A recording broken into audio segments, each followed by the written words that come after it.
नमस्कार, मैं हूं आशीष चित्रांशी और आप देख रहे हैं the news launcher. Hot topic with Hemant Atri. Hemant भाई को ले आइए, स्क्रीन पर जोड़ लीजिए। स्वागत है हेमंत भाई। अमेरिका ईरान के सामने पस्त हो चुका है, और पस्त नहीं, त्रस्त और पस्त दोनों हो चुका है। इस बात का सबूत डोनाल्ड ट्रंप स्वयं दे रहे हैं, किसी तीसरे की जरूरत नहीं है।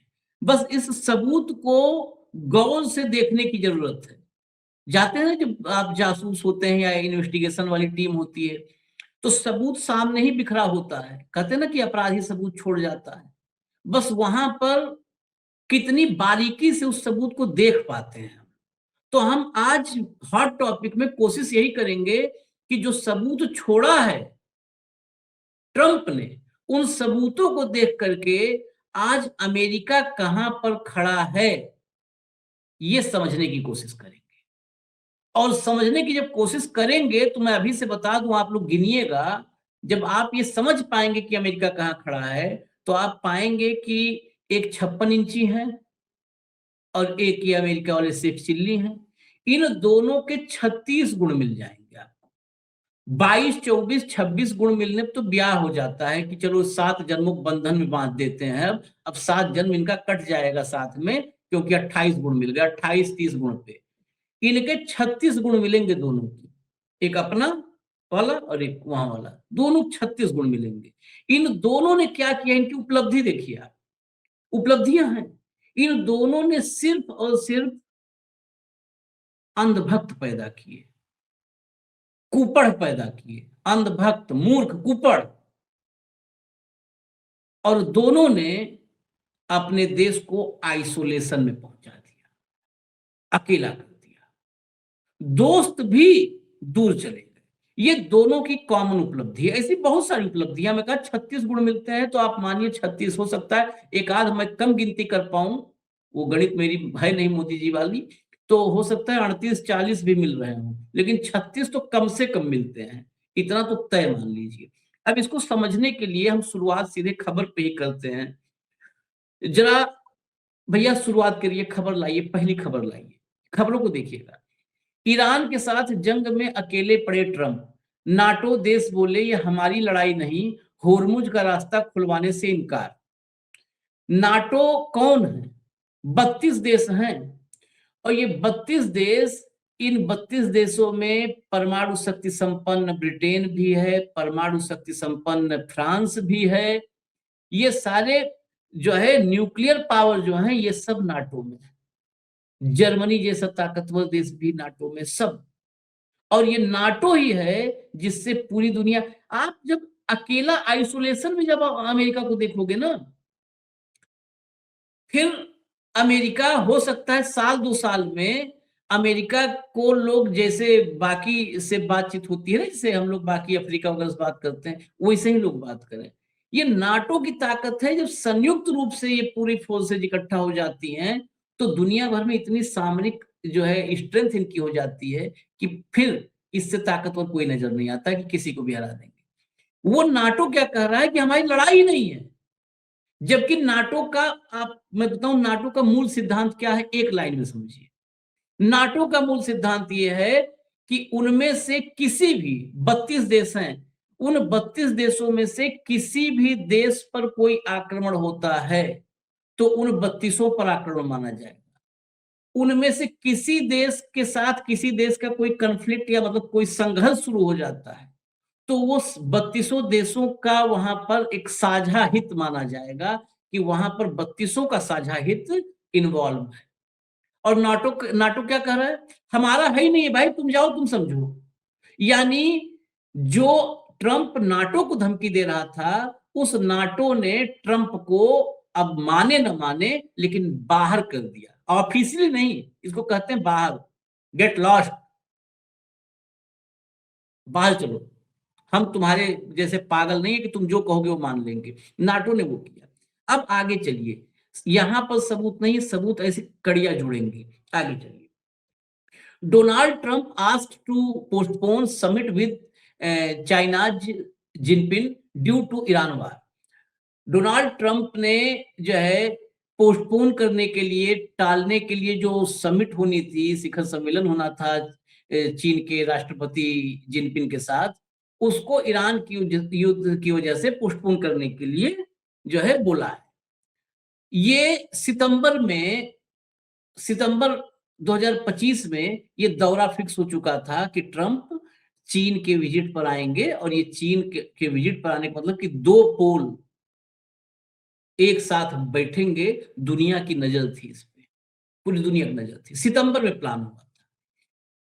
दो हेडलाइन और हैं, दिखा दीजिए और कंफर्म हो जाए लोगों को। दो हेडलाइन और हैं, वही बात लिखिए। हाँ, ये देखिए, ये सितंबर में तय हो चुका था। सितंबर में तय हो चुका था, आना था। आज 18वें दिन पता चला है ट्रंप को कि ईरान से युद्ध हो रहा है। हटा दीजिए इसको, हटा दीजिए, हटा दीजिए भाई हेमंत भाई। हाँ हाँ, हटा दीजिए, इसको भी हटा दीजिए। बस हो गया, लोगों को दिखाने के लिए कि सब जगह लग गई है। हेमंत भाई, ये 18वें दिन पता चला कि हम ईरान के साथ युद्ध में हैं। भाई ये बात आप देखिए, गौर कीजिएगा। जब चीन, जापान, कोरिया, फ्रांस, ब्रिटेन सबको बुलाया था कि होर्मुज में आओ भाइयों, होर्मुज में आओ, उस दिन भी कहा था, उसके अगले दिन, कि हमारा चीन नहीं साथ देगा तो हम वहां पर आने पर विचार करेंगे। ये उस दिन की भी स्टेटमेंट है, जिस दिन चीन ने तो उस पर जवाब ही नहीं दिया, वो रिएक्ट नहीं करता ऐसे लोगों की बात पर। तो उस दिन भी कहा था, दो बातें कही थी। एक तो नाटो को धमकी दिया था कि नाटो के लिए बहुत बुरा हो जाएगा, और चीन को कहा था कि अगर चीन इस पर होर्मुज खुलवाने पर नहीं साथ देगा तो मैं चीन दौरे पर विचार करूंगा।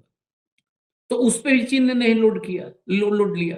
तुम विचार करो, आओ ना आओ, कौन सा हम तुम्हारे लिए आरती थाल सजा करके बैठे हुए हैं। अब ये दौरा इन्होंने रद्द कर दिया, युद्ध की वजह से रद्द होना। यही बस एक लाइन में इसमें खबर को देखता हूं, युद्ध की वजह से रद्द होना। तो ये फर्स्ट डे नहीं तो second day, third day, fourth day, 5वें दिन, 6वें दिन हो सकता था। 17 दिन से ट्रंप कह रहा है कि ईरान में सब कुछ हमने खत्म कर दिया है, इलाका वीरान कर दिया है, समतल कर दिया है। 18वें दिन कहता है कि हमको फला देश में जाना था, हम नहीं जाएंगे युद्ध की वजह से। इससे बड़ा क्या सबूत हो सकता है कि अमेरिका इस युद्ध में अपने सबसे बड़े, सबसे विकट, सबसे बुरे दौर से गुजर रहा है। पहले मैं यहीं पर एक खाली ट्रंप को सुनवा दूं, फिर आपका जवाब।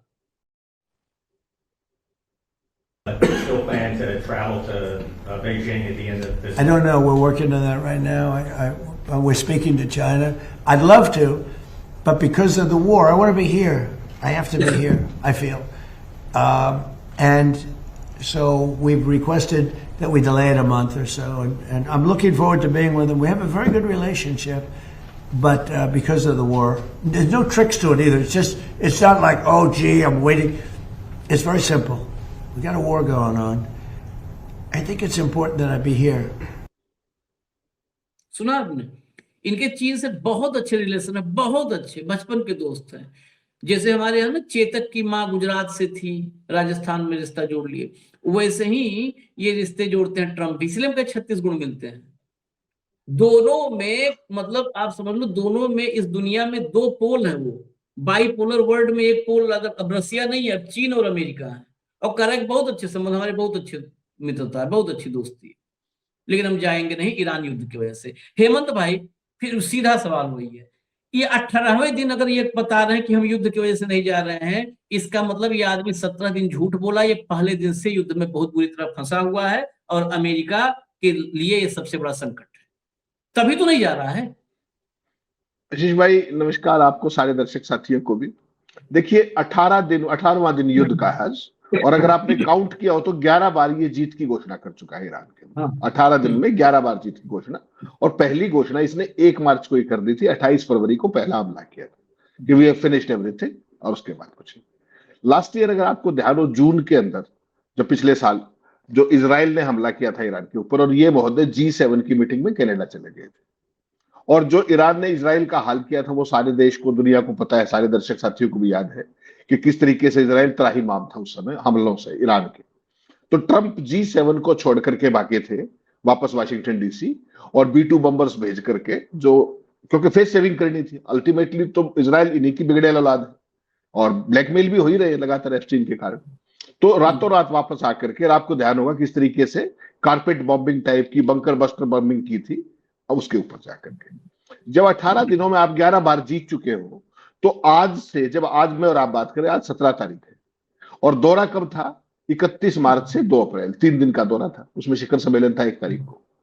तो जो आदमी 18वें दिन घोषणा कर रहा था, आप सोचिए वो 18 दिन की घोषणा नहीं कर रहा है, उसको अगले 12 दिन भी पता है कि तू इस युद्ध में उलझे रहने वाला है।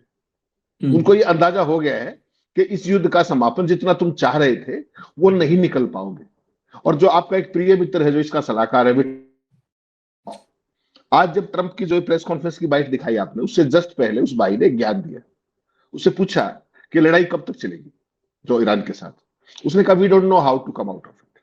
फिर ट्रंप से पूछा तो उसने भी कहा कि we don't know how to come out of it.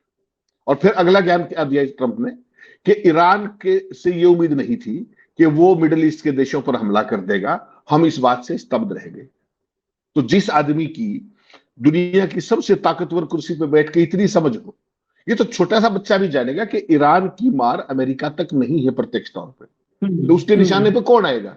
पहला निशाना इजराइल पे होगा, दूसरा जो मिडिल ईस्ट और वेस्ट एशिया में जितने भी उनके आर्मी बेसिस है, एयरफोर्स बेसिस है, नेवी बेसिस है, स्वाभाविक तौर पे उसी पे आएगा अटैक। इसके अलावा कहां? अमेरिका तो जा नहीं सकते, वो उतनी उनकी कैपेसिटी अभी नहीं है फिलहाल के। तो ये भाई कहता है कि उन्होंने, हम तो स्तब्ध रह गए। जो आदमी अपने शत्रु की ताकत ही ना जानता हो, उसकी स्ट्रेटेजी ना जानता हो, वो क्या युद्ध लड़ेगा? ये सोचिए ना आप। और सीआईए ने मना किया, आपको पता है, इस युद्ध से शुरू करने से पहले पेंटागन ने मना किया, उसके बाद भी भाई मैदान में कूद गया। कोई बात नहीं, किसके कहने से कूदा? जेरेड कुशनर, विटकॉफ और इस तरह के जो पूंजीपति हैं, जो धन पशु हैं, उनके कहने से लड़ाई करने चल पड़ा। फिर कहता कि हारमूज में हमारी जो अपने नेवी है वो जहाजों को एस्कॉर्ट करके निकाल देगी, और नेवी ने मना कर दिया। तो day in and day out embarrass हो रहा है। नंबर 1, अमेरिका की जो दादागिरी जिसका आपने जिक्र किया, सारा नाटो अलग हो गया, बिल्कुल 2 टूक कह करके, इवन कनाडा और सारा नाटो साइड हो गया। ठीक, ऑन रिकॉर्ड हो गया, कोई अलग, सबने अलग अलग भी कहा, और दिल्ली आप देख ही रहे हो, जो कुछ है कोई भी नहीं। और सबसे इंटरेस्टिंग बात क्या है आशीष भाई, लड़ाई में मैं आपकी शामिल हूं चाहे ना हूं, कोई खास बात नहीं, लेकिन आपकी फैसिलिटीज का भी यूज करने की परमिशन आप मुझे ना दें, वो बड़ी चिंता की बात है। तो सारे नेटो एलाइज ने क्या कहा कि हमारे यहां से कोई अटैक नहीं होगा ईरान के ऊपर। किसी भी एलाई ने ये नहीं कहा कि हमारे यहां से आप अटैक कर लो वहां से। सबसे पहले ब्रिटेन ने मना किया था, याद होगा आपको, शुरू में, कि हमारा बेस यूज नहीं होगा। तो नाटो ना केवल लड़ाई में शामिल होने से इनकार कर दिया, अपने एयर बेस देने से मना कर दिया। उससे ईरान का काम आसान हो गया, और ज्यादा फोकस हो गया कि भाई आसपास के एरियाज के अंदर ही हिट करना है, और साथ में इजराइल को देखना है। उनका काम आसान हो गया। एक, क्योंकि बिना बुद्धि का युद्ध है ये। एप्स्टीन के मामले में बाजू मरोड़ी, ये भाई मैदान में कूद गया, नहीं तो वो सारे कागज जारी कर देता, वीडियो जारी कर देता। अब इसके फॉल आउट क्या हुए देखिए। इसमें पहले दिन से मैंने 1 तारीख को भी आपसे चर्चा की थी, 28 को भी की थी, मैं आपको पहले दिन से एक ही लाइन कह रहा हूं कि इस युद्ध में कुछ भी हो जाए, अमेरिका कभी नहीं जीत सकता। सिंपल कारण ये है कि उसका कोई युद्ध का स्टेटेड ऑब्जेक्टिव नहीं है, बात खत्म। ठीक, अब इसका लाभ किस किस को हुआ? सवाल तो यह आएगा ना कि अमेरिका तो जीत नहीं सकता। ईरान सबसे पहले मिडिल ईस्ट की सबसे बड़ी सैन्य ताकत बन के उभर रहा है, इजराइल के सामने खड़ा हो गया, बिल्कुल सीधा तान के आओ तुम। पिछले साल जून में भी किया, और अब फिर कर रहा है। उसका आयरन डोम और उसके जितना भी उसने बना रखी थी पहले वो सारी ध्वस्त कर। अब अमेरिका के जो सबसे बड़े 2 स्वॉर्न एनिमी है या कंपटीटर है, वो है रशिया और चाइना। जब आप युद्ध में गए तो आपने बिल्कुल जिसको कहते हैं ना, टेटुआ दबा रखा था रशिया का, इतनी वो सैंक्शंस लगा करके कोई भी उनसे तेल नहीं खरीदेगा। जैसे ही युद्ध शुरू किया, ट्रंप ने किया, चॉइस से किया। ईरान की तो मजबूरी है, उनका तो कंपल्शन है, सर्वाइवल है। आपने तो चॉइस से किया था युद्ध शुरू। उसका सबसे बड़ा लाभार्थी कौन हुआ? सबको पता था ईरान पे हमला करते ही क्या होगा। हार्मूज बंद, तेल की कीमतें ऊपर। ट्रंप गिड़गिड़ा रहा है, मिमिया रहा है कि सारे लोग रशिया से तेल खरीद लें। रशिया की मौज आ गई। नंबर 1, उनकी जो आर्थिक आपने जगलर वेन दबा रखी थी वो खुल गई, उनकी धुआंधार तेल बेच रहे, और अमेरिका गिड़गिड़ा रहा है। नंबर 1। नंबर 2, जो रशिया के ऊपर प्रेशर था कि भाई यूक्रेन के साथ आप अपने बातचीत करके युद्ध खत्म कर लो, वो सारी प्रायोरिटी बिल्कुल पर्दे के पीछे चलेगी। अब क्या आ गया कि भैया रूस यूक्रेन का तो चर्चा ही कहीं नहीं है, ईरान वाला देख लो, क्योंकि पूरा मिडिल ईस्ट खतरे में आ गया, वेस्ट एशिया खतरे में आ गया। ठीक, तो रशिया की मौज मौज होगी। उसके बाद आपने कहा चाइना। चाइना की एक परिस्थिति डिप्लोमेटिक देखिएगा, हो सकता है आप सहमत ना हो मेरी बात से, लेकिन ये जो यात्रा स्थगित की है ना, इसने ट्रंप ने अनजाने में, जाने में नहीं, क्योंकि जानने की तो उसमें बुद्धि ही नहीं, वो सारे काम अनजाने में ही करता, लड़ाई में भी अनजाने में ही कूद गया वो। आज उसने सुबह भी कहा कि हमें तेल की जरूरत नहीं थी ईरान के, हम तो by virtue of our habit, आदतन हम युद्ध में कूद पड़े। ये राष्ट्रपति कह रहा है, आज सुबह की बाइट है, आप कहोगे तो मैं चल युद्ध में, कि हम तो बाई हैबिट हम कूद गए युद्ध के अंदर। बताइए, मतलब लड़ाई का भी शगल है उस बाई का, शगल था तो कूद गए। तो उसने अनजाने में सही बीजिंग पर एक महत्वपूर्ण डिप्लोमेटिक उपकार कर दिया, और वो क्या है, चीन के प्रमुख रणनीतिक साझेदारों में जितने भी हैं, उनका एक का नेतृत्व कौन करता, जो कहीं ना कहीं उसकी मेजबानी करनी पड़ती उसको, चाइना को ना चाहते हुए भी, वो था ट्रंप। आता तो भाई मेजबानी तो करनी पड़ेगी। और चाइना जो है बेसिकली क्या था, ईरान के साथ चाइना की रणनीतिक साझेदारी है, सबको पता है, हर तरीके की साझेदारी, व्यापक रणनीतिक साझेदारी है। तो उसमें कहीं ना कहीं जो एक छोटी मोटी एम्बेरसमेंट हो सकती थी, उस सारे मामले से ट्रंप ने बचा लिया उनको, कि भाई मैं आ ही नहीं रहा हूं, इसको एक महीना पोस्टपोन कर। तो विन विन सिचुएशन चाइना की भी होगी।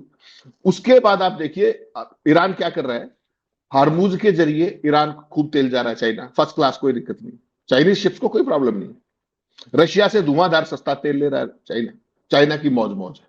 ठीक वैसी परिस्थिति के अंदर ट्रंप ने उनको तो अभेदान दे दिया, और खुद क्या गति प्राप्त की वो बड़ा महत्वपूर्ण है। ऑपरेशन सिंदूर को याद कीजिए, आपके साथ कोई खड़ा था क्या? There was nobody. केवल कौन खड़ा था कहने को, इजराइल का एक बयान आया। आज अमेरिका के साथ कौन खड़ा है? अमेरिका और इजराइल दोनों युद्ध के अंदर, उसके अलावा कोई हो तो पूरी दुनिया में वो बताइए। तो आपने जिन 36 गुणों का जिक्र किया, वो सारे के सारे गुण मिलते हैं, नंबर एक। और जो अपने एलाइज हैं, जितने भी अपने एलाइज हैं, वो श्रीमान ट्रंप की फायरिंग लाइन में है, सारे के सारे। आज उनको ट्वीट करके क्या कहता है, वो ट्वीट दिखवा दीजिएगा, हंसी आएगी आपको। कहता जैसे मैंने बोर्ड ऑफ पीस गजा का बनाया था ना, ऐसे ही मैं हार्मूज पीस बोर्ड बनाऊंगा, और जहां पर जो सो कॉल्ड नाटो एलाइज है उनका स्वागत नहीं है। Many real allies have already expressed desire to join this once in a lifetime opportunity. तो मेरे जो ट्रेडिशनल एलाई है वो नहीं होंगे इसमें, जो असली एलाइज हैं वो इसके अंदर शामिल होना चाहते हैं। बता दीजिए कौन सा एलाई है इस भाई का? तो बोर्ड ऑफ पीस क्या बनाया गजा का, कि उसमें ताउमर कौन उसका चेयरमैन रहेगा? श्रीमान ट्रंप, चाहे वो राष्ट्रपति हो चाहे ना हो। ऐसे ही हार्मूज का पीस बोर्ड बनाएगा, कौन आएगा इसके अंदर पता ही नहीं। तो ये इस तरह के जो आपने कहा ना शेख चिल्ली वाले सपने पालता रहता है ये भाई, और यही काम वो आप डंकापति भी करते हैं, उनका भी बड़ा शगल है। वो आज उनका एक बड़ा वायरल क्लिप हो रहा है कि देखिए वो दौर याद है जब ट्रंप नीचे बैठे थे और मैं भाषण दे रहा था, ये इतिहास में कभी नहीं हुआ, अमेरिका का राष्ट्रपति सुन रहा था, he was so kind to me. ये उस तरह की स्थिति, आत्ममुग्धता का एक नया दौर है। तो जो आपने कहा, ये पूरी परिस्थिति ट्रंप की लापरवाही, आपराधिक, नंबर एक, शॉर्ट फ्यूज, कि किसी की सुनना नहीं, और कंप्लीटली जो नेतन्याहू ने जो इसको ब्लैकमेल किया है, ये युद्ध उसका आउटकम है। इससे निकलने का रास्ता इनको सूझ नहीं रहा। 11 बार जीत की घोषणा करने के बाद इसको अब भी ये भरोसा नहीं है कि 31 मार्च तक भी ये युद्ध खत्म हो जाएगा, इसीलिए इसने अपने आप को विड्रॉ कर लिया। लेकिन अगर आप पूरी अमेरिका की बात करेंगे, अमेरिका के अंदर आज एक पॉपुलर परसेप्शन बिल्कुल साफ होगी कि ये युद्ध अमेरिका का नहीं है, ये युद्ध प्योरली इजराइल का था, और ट्रंप ने इसमें जबरन देश को घसीट के और भारी नुकसान किया है देश का, आर्थिक तौर पर भी। देखिए 14 तो सैनिक मर चुके, खरबों रुपए इनका खर्च हो चुका।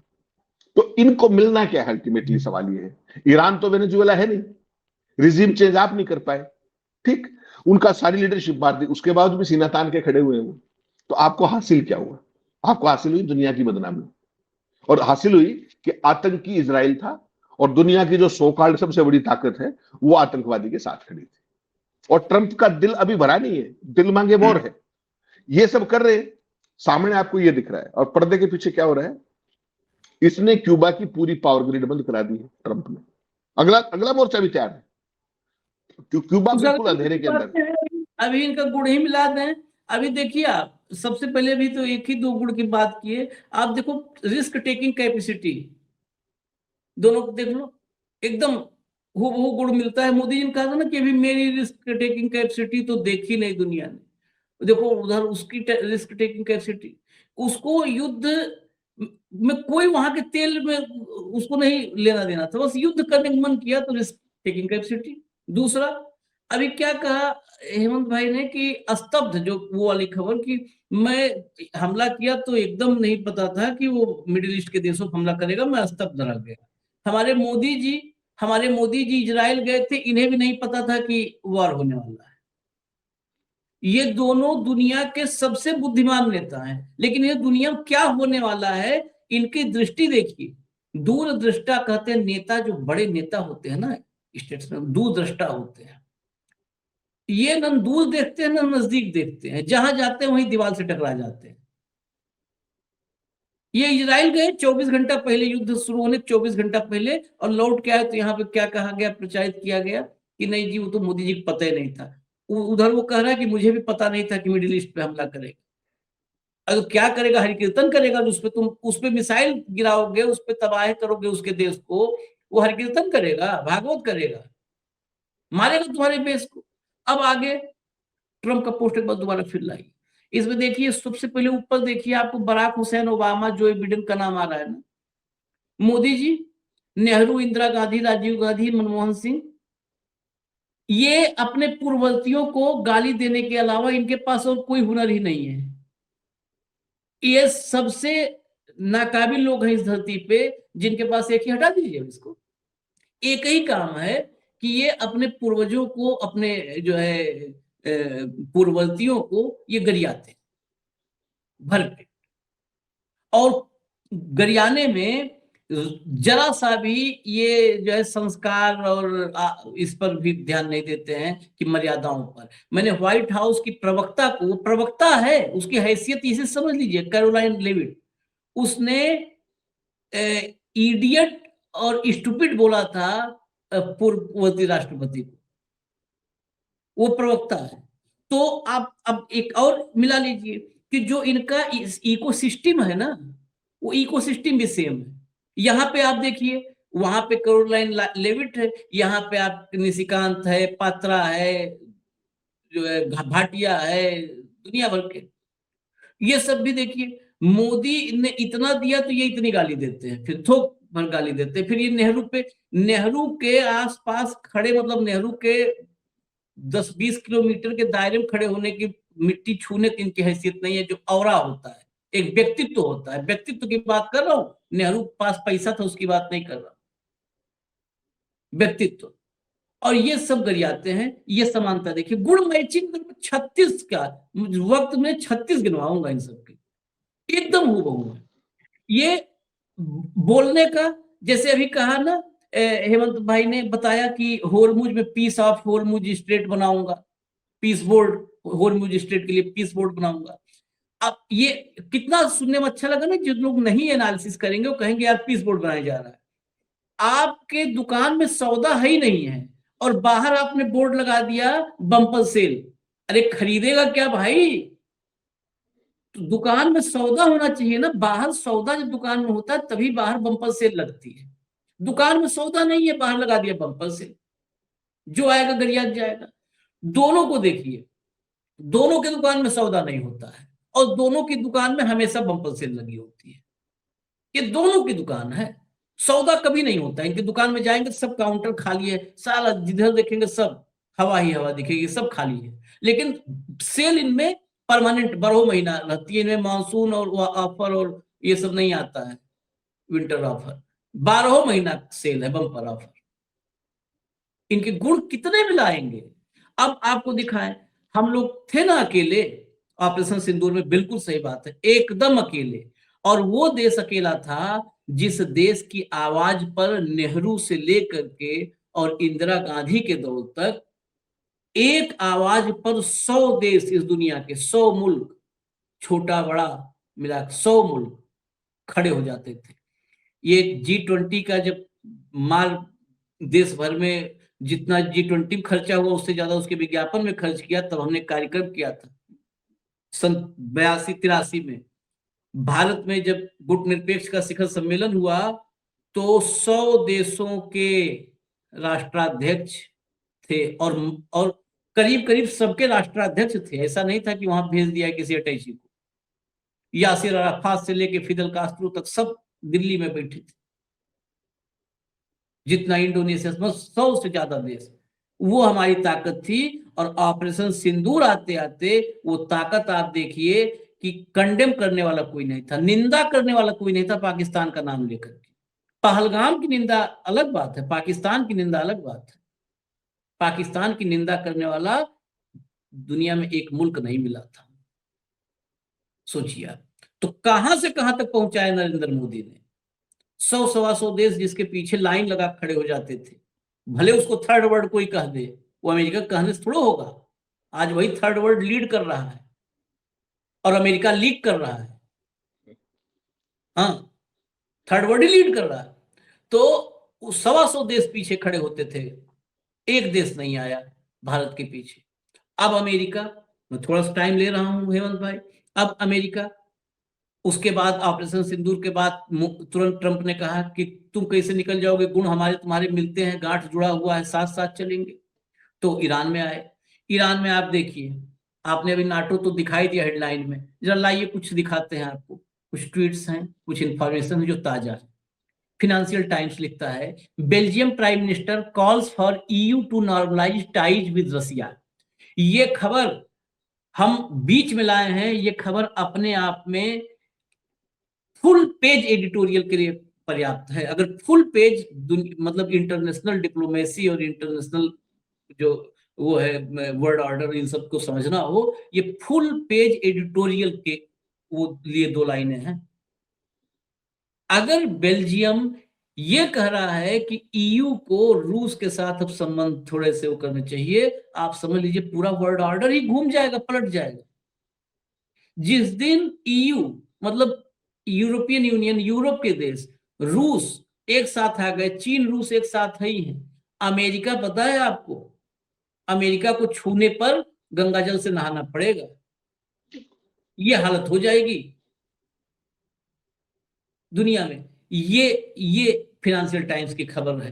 आगे चलिए, आगे चलिए, हम तो खाली झलक दिखा रहे हैं, आगे चलिए। EU says Iran is not Europe's वार।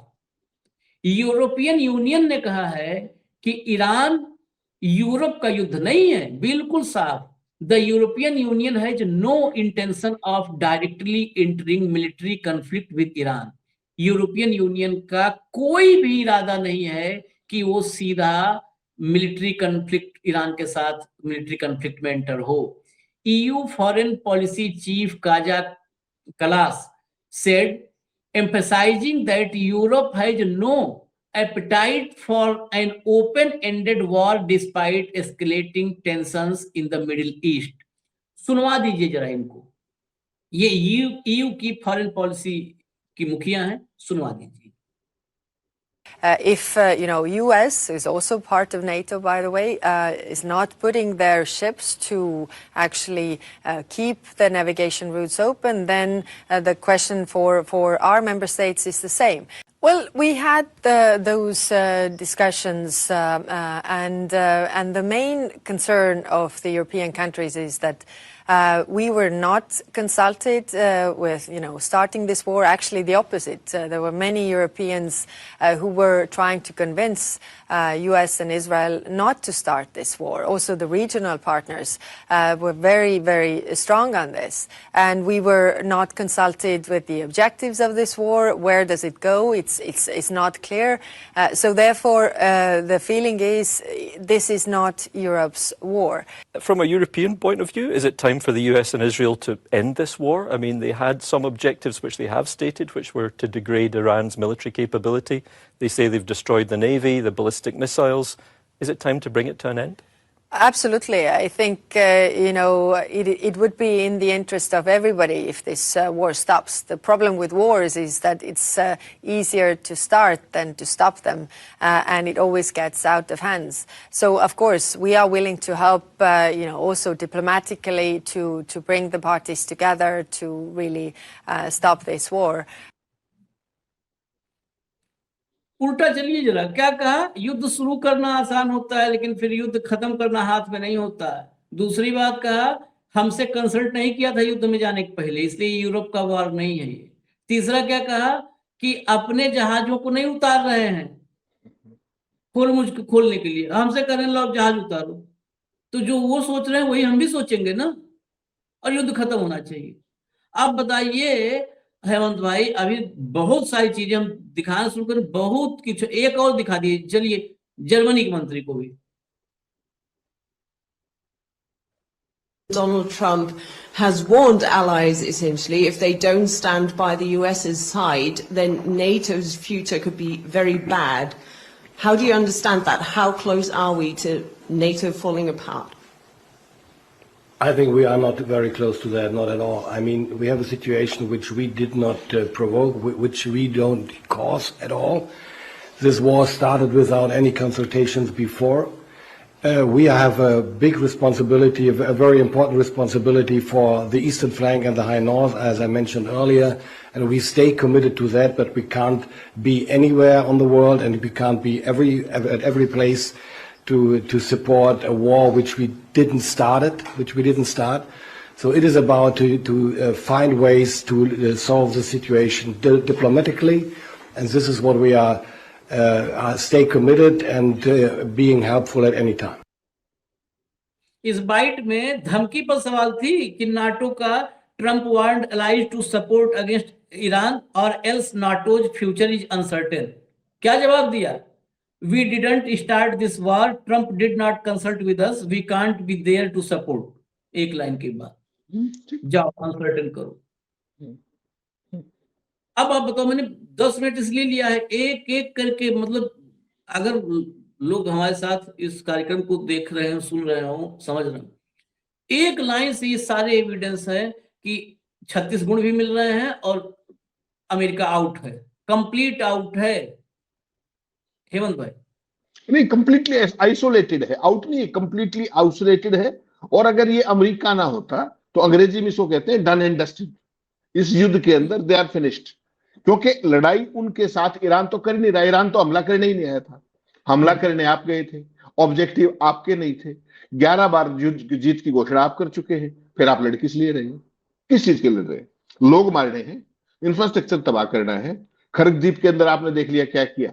तो आपका तो एक सूत्री कार्यक्रम है डिस्ट्रक्शन, मास डिस्ट्रक्शन, ठीक। और घोषित करके जब राष्ट्रपति ये कह रहा है, आशीष भाई आप सोचिए, अमेरिका का राष्ट्रपति बोलता है तो पूरी दुनिया सुनती है। क्या कहा उसने? हम तो आतंक लड़ाई में चले गए बाय हैबिट। हालांकि ये बुरी बात है। तो आज अगर यूएन जैसी संस्थाएं जिंदा होती तो ये तो एक स्पष्ट तौर पे स्वीकारोक्ति है ना, कि हमारा एक मन किया कि चलो 4 बम फोड़ के आते हैं, हम बम फोड़ दे चलेंगे। इस तरह का जंगल राज तो आशीष भाई दुनिया में कोई भी सभ्य व्यक्ति एक्सपेक्ट नहीं कर सकता और ना ही उम्मीद करता है उसकी। तो ये जो लोग हैं, ये सनकी राष्ट्राध्यक्ष जिस तरीके के, देखिए आपको इजराइल की लड़ाई फिर भी समझ में आएगी। उस श्रीमान जी को चुनाव लड़ना है अक्टूबर में, और उससे पहले वो ग्रेटर इजराइल का नारा दे करके, जैसे वो था ना आपके अच्छे दिन आने वाले थे, हमारे यहाँ कई काम होने वाले थे, वैसे ही उस भाई को भी अच्छे दिन अपने कायम रखने हैं, तो उसको सत्ता दोबारा चाहिए। तो वो लगातार, जब इस बार प्रधानमंत्री बना है वो, तो जब से वो बना है 22 से लेकर अब तक लगातार इजराइल युद्ध में है, यहां नहीं तो वहां, वहां नहीं तो यहां। उसने युद्ध को ही नीति बना लिया अपनी, उसका परिणाम उसका देश भुगत रहा है। लेकिन अगर अमेरिका बियॉन्ड ए पॉइंट इस लड़ाई में खिंचता है तो आप यकीन मानिए आशीष भाई, देखिए आपने नाटो के 2 बहुत महत्वपूर्ण लोगों के आपने सुना दिए बयान। ये इन 2 इंडिविजुअल की बात नहीं, नाटो में कोई इंडिविजुअली नहीं बोलता, एज ए ग्रुप बोलते हैं। उन्होंने कंप्लीटली इस आदमी को एक्सपोज कर दिया, ट्रंप को, ठीक। कनाडा उनसे दूर जा चुका, ब्रिटेन उनसे दूर जा चुका, तो उनके पास बचा क्या है, ठीक। और इसीलिए मैं आपको बार बार एक बात कह रहा हूं आशीष भाई, 28 तारीख से लेकर आज तक, कि ये इस आदमी की मूर्खता अमेरिका के लिए तो गोरबाचोव वाला सीन क्रिएट कर सकती है, जो रशिया में हुआ था कि विखंडन हो जाए, और दुनिया के अंदर एक नए ग्लोबल ऑर्डर की संभावनाएं बन रही, ठीक। चिंता की बात केवल एक है कि वहां वो शेख चिल्ली है और यहां पे एक मुहबिली है। ये दोनों उस सीन में कहीं नहीं होंगे। क्यों? क्योंकि आपका सबसे मित्र अच्छा कौन था? रशिया। रशिया से दूर आप किस लिए होगे? कि ट्रंप की यारी निभाई थी, ब्लैकमेलिंग। ईरान आपका दोस्त था, उससे दूर किस लिए होगे? कि ट्रंप ने बाजू मरोड़ दी। तो अब आपका दोस्त कौन है? पड़ोस में आपका कोई नहीं। आप इजराइल को सिर पर रख के नाच लीजिएगा। अमेरिका तो रोज आपको जलील करता है सुबह से शाम तक, जो मर्जी आए करता है। मलेशिया जैसे देश ने आज ट्रंप के साथ जो ट्रेड डील थी वो विड्रॉ कर ली उन्होंने, कि भाई सुप्रीम कोर्ट का जो फैसला आया अमेरिका का, और उसके बाद जिस तरह की परिस्थिति, हम तो विड्रॉ करते हैं। क्या हमारे अंदर वो हिम्मत है? कभी हो ही नहीं सकती, क्योंकि हम आशीष भाई केवल मुंह के बल हैं। ना हमें पॉलिसीज का पता है, ना प्रोग्राम्स का पता है। इसलिए जो नया ग्लोबल ऑर्डर संभावित है इस युद्ध के बाद, उसमें त्रासदी यही होगी कि अमेरिका तो ठीक फंसा, उसने तो ये कर्म किया तो भुगते, हम क्यों फंसे? सवाल ये आएगा। एक वो कहावत है ना अपने यहाँ कि अपने आई कौन सा कौन मरता, तू क्यों मरी बटेर बता। तो वो जो स्थिति है वो मतलब हम तो कहीं थे ही नहीं, हम क्यों इस पूरे उस युद्ध के अंदर? मिडिल ईस्ट के इतने देश थे, सारे के सारे हमारे दोस्त थे, हमने इजराइल के चक्कर में वहां पंगा ले लिया। क्या लेंगे हम इजराइल से?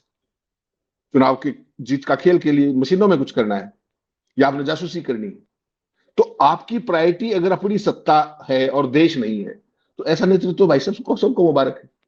ये अपने उस चीज के लिए लड़ रहे हैं, ट्रंप एप्स्टीन से बचने के लिए लड़ रहा है, फिर देश कहां जाएगा? जो अमेरिका की गत है वही भारत की गत है। आज देख लीजिए, दोनों completely isolated. This is the whole story. चलिए देखिए अभी युद्ध कब तक चलेगा, और इस युद्ध में मैं ईरान से और इजराइल से, इन दोनों से ज्यादा नजर अमेरिका पर रखना चाहता हूं। ईरान में बर्बादी तबाही हम डे वन से कह रहे हैं, कभी भी मतलब ऐसा नहीं है कि नहीं हम जैसे बाकी की सिर्फ अमेरिका और इजराइल तबाह हो रहे हैं, ईरान पर कोई नहीं हो रहा। अमेरिका में तो कुछ हो ही नहीं रहा, उसके सीमा के भीतर, उसके देश में उसके एसेट्स जो है, उसके इस्टेब्लिशमेंट, वो सब तबाह हो रहा है। इजराइल साक्षात तबाही को देख रहा है और भोग रहा है। ईरान सबसे ज्यादा तबाही हो रही है, उन दोनों से ज्यादा ईरान में तबाही है। लेकिन फर्क देखा जाएगा ना कि किसकी कितनी क्षमता थी, किसकी कितनी। गामा पहलवान आए और गामा पहलवान को 4 बार भी अगर जो है घुमा दिया एक रोहतक के पहलवान ने, तो रोहतक वाला पहलवान विजेता है। गामा पहलवान फिर वहां से का मुंह लेके जाएगा, फिर गामा पहलवान और किसी कुश्ती में नहीं आएगा, यही है। तो इसलिए वो अभी बार बार पैर पकड़ करके जो कहते हैं ना, रोल किए जा रहा है, एक के बाद एक घुमा रहा है ईरान। तो इसलिए नजर अमेरिका पर रखिए, इसकी दुनिया से दादागिरी लगता है, कहते हैं ना कि सबका इंसाफ होता है, कहीं ईरान के हाथ में इसकी दादागिरी का अंत तो नहीं लिखा है। ये जरा देखिएगा। बिल्कुल। हमें इजाजत दीजिए। धन्यवाद हेमंत भाई, बहुत बहुत धन्यवाद। नमस्कार।